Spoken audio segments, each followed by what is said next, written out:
Tonyo, gusto ko sana sabihin ito ng personal sa'yo.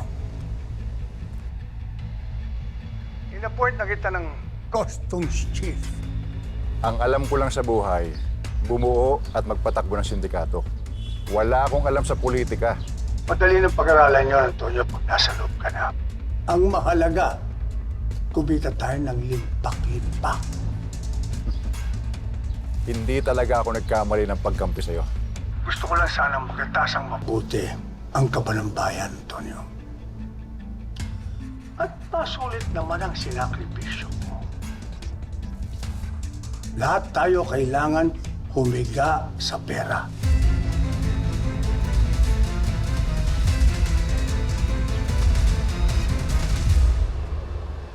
Ate Boy, kumain ka lang, madami ha. Iyo. Ano ulit pangalan mo? Taguro po. Taguro. Sige. Sa mga oras na to, malamang hinahanap ka na ng mga magulang mo eh. Pagkakain mo, mabuti pa ihatid ka na namin, ha? Pwede po rin sa inyo si Mama Mamusada.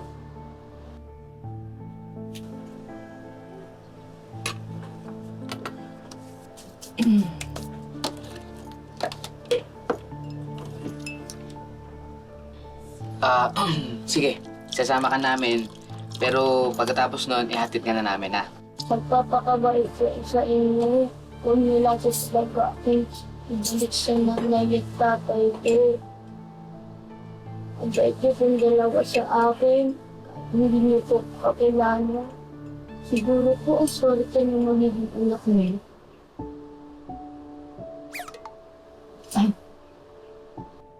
Hindi kami mag-asawa. For now, pero for the future. Yung for now. Akala ko po mag-asawa kayo. Hindi, Be. Hindi kami mag-asawa. Alam mo, magkape ka na lang para kilabutan ka. Ang dami mong Pwede po ba kayo ng nanay at tatay ko? Hindi. Division ka no.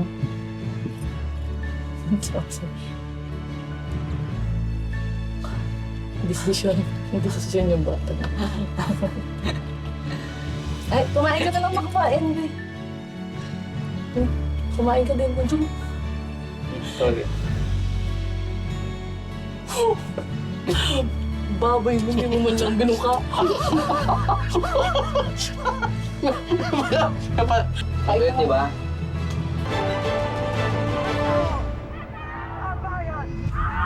Ngayon ay lumalaban! Ang tao! Ang bayan! Ngayon ay lumalaban! Ang tao! Ang bayan! Ngayon ay lumalaban! Wala kayong karapatan ng bigyan! Wala kayong bibig!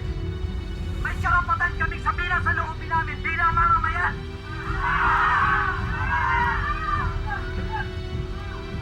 Walang aalis!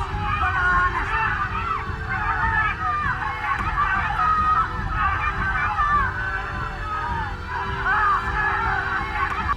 Kaya dumarami tuloy itong mga mahihirap na naunsyami at tumutuligsa dyan kay William. Pero kahit anong gawin nila, wala talaga silang laban. Kaalyado ni Presidente William ang mga mayayamang politiko at negosyante. Ayan, mas lalo siyang makapangyarihan ngayon. At ang balita, gumagawa na ng paraan si William para maibigay kay Antonio ang pinakamataas na posisyon sa Departamento ng Customs. E di lalo silang yayaman. At dahil hawak nila ang departamentong yan, wala nang kahirap-hirap ang operasyon nilang droga na maglabas-masok sa bansa. Ano pa nakuha mong impormasyon, Hugo? Ayon doon sa source natin sa loob, magkakaroon doon ng isang malaking selebrasyon. Isang pribadong dinner event na gagawin doon sa bagong biling mansyon ni William. At kasama roon ang mga kung sino-sinong mga politiko, mayayaman ng mga negosyante, at kung sino-sino pang iba. Dahil ipakikilala raw ni William ang kanyang anak na babae. May anak palang babae si William. Opo, senyor. Hindi lang po natin natiktikan nung nagawa ng ito pala ay pinalaki sa ibang bansa. Magagaling daw ng Amerika yung babae.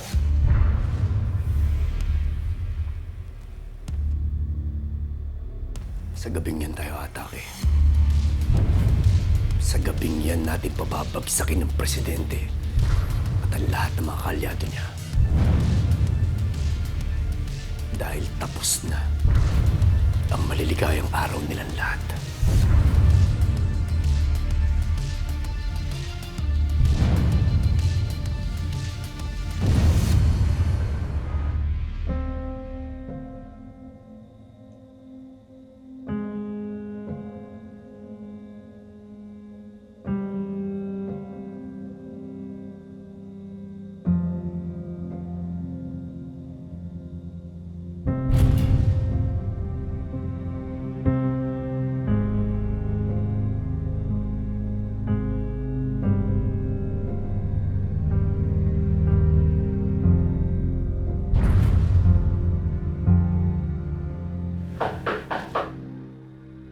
Pasok po.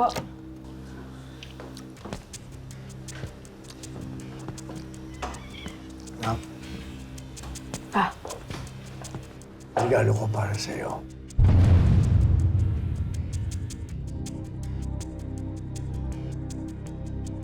parang napakamahal naman yun. Hindi. Man.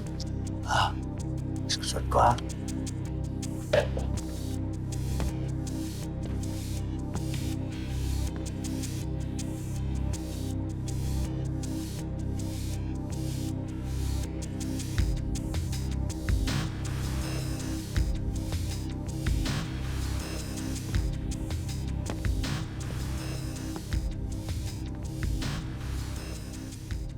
Sobrang ganda po. Pero, ano po okasyon? Anak, sa linggong ito, pakikilala kita sa mga kapartido ko. Mga kalinyado ko sa politika at sa negosyo. Paghahanda natin ang gabing yun, anak, ha?